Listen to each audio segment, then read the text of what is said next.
in this case, hepatic arterial injury after a gunshot wound. So the first step is getting access, catheter and guide wire being advanced up into the aorta. Next step is forming this reverse curve catheter. It turned out there wasn't enough space in the abdominal aorta, so the catheter is advanced into the thoracic aorta. Once the reverse curve is formed, guide wire is advanced, protecting the tip as the catheter is pulled down to the level of the celiac origin. Series of maneuvers to try and select the celiac. That probably was the celiac, but pulling down next is the SMA injection, so pushing back up, orienting anteriorly. There's the celiac demonstrated with a puff of contrast, starting to center over the expected site of bleeding. Little puff to check before this DSA run. In the DSA run, you see a lot of distortion of the celiac and a little bit of underopacification in the segment of the liver where the injury occurs, but we don't see the extravasation. Microcatheter with really a double curve microwire being advanced into the celiac, trying to course over towards the right hepatic artery.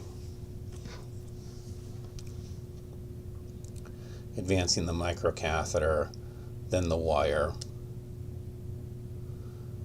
Getting a little bit further. Now the wire's well into the hepatic, towards the right hepatic, getting close to the site where we want to do our check.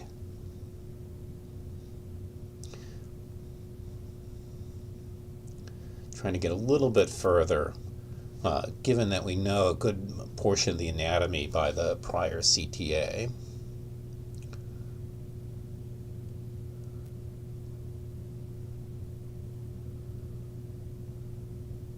So not really getting the wire into the target vessel, but advancing the microcatheter a little bit further. You can see the base catheter being deformed when we put forward pressure on the microcatheter and guide wire.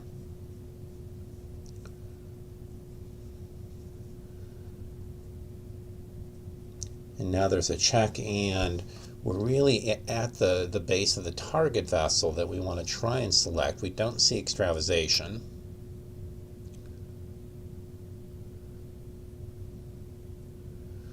And this DSA confirms the anatomy, but again, you don't see the extravasation, although there is a cutoff in that vertically oriented segment near the periphery of the liver towards the top left of the screen.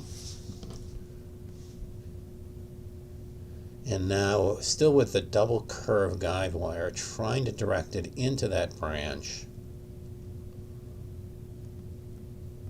Pulling back the catheter a little bit. Sometimes this gives the wire the ability to curve a bit more, but actually we end up sort of losing territory, and we're going to have to regain it.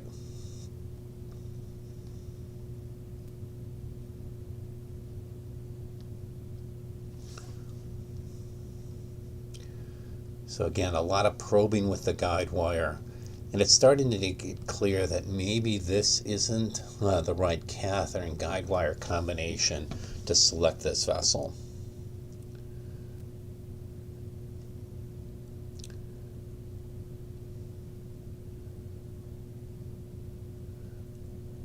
So we've brought back the microcatheter a good deal, and again, going to have to regain that deep purchase into the right hepatic artery.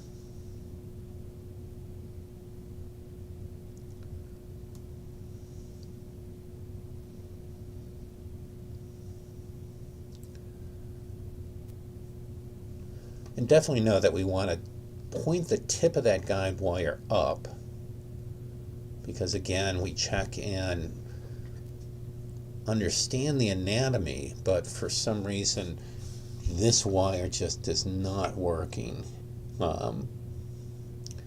Really spinning the guide wire, point it up. Boy, that looks like it should be able to slide into the target branch, but it's just not going.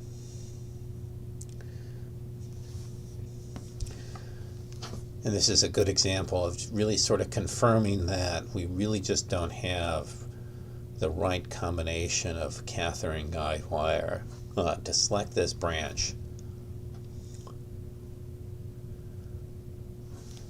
And so the next step will be switching to a different combination. So here's a check again proving that we've got a patent origin. There might be a little bit of spasm at its origin now.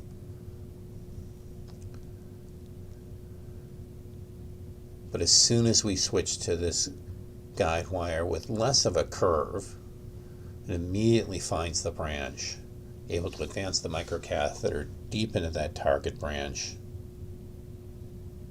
I'm going to try and get a little bit further. Again, we have a good idea of where the bleeding's coming from by the prior CTA.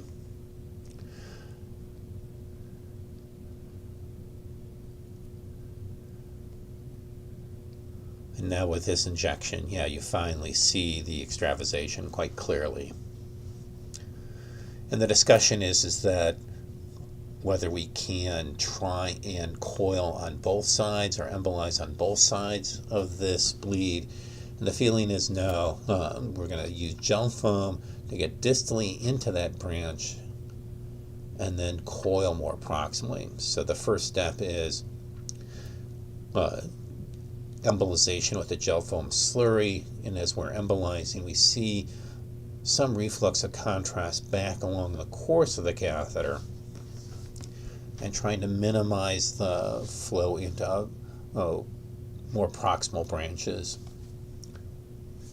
Yeah, a good amount of reflux there, really to the origin of this branch.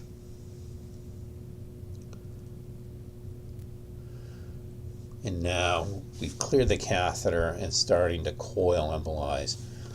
It will take a series of coils back to the origin of this branch. So there's coil number 2.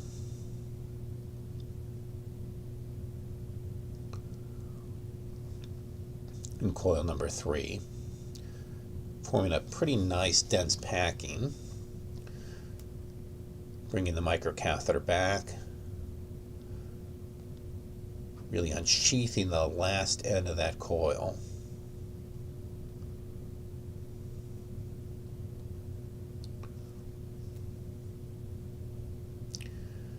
An injection to assess, and we're just going to see a little bit of contrast flowing through the coils and the gel foam and extravasation, and so we'll bide our time and go down and check our access site in the groin.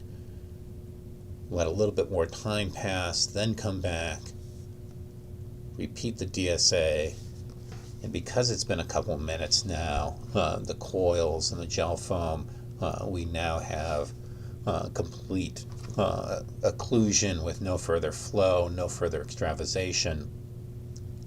Pulling back the microcatheter because we want to inject more proximally and see if there are any other branches that feed this injured region.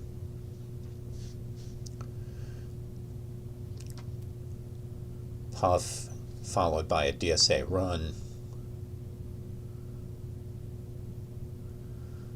That nicely shows that we were able to completely occlude flow into the target region. We don't see extravasation from other branches.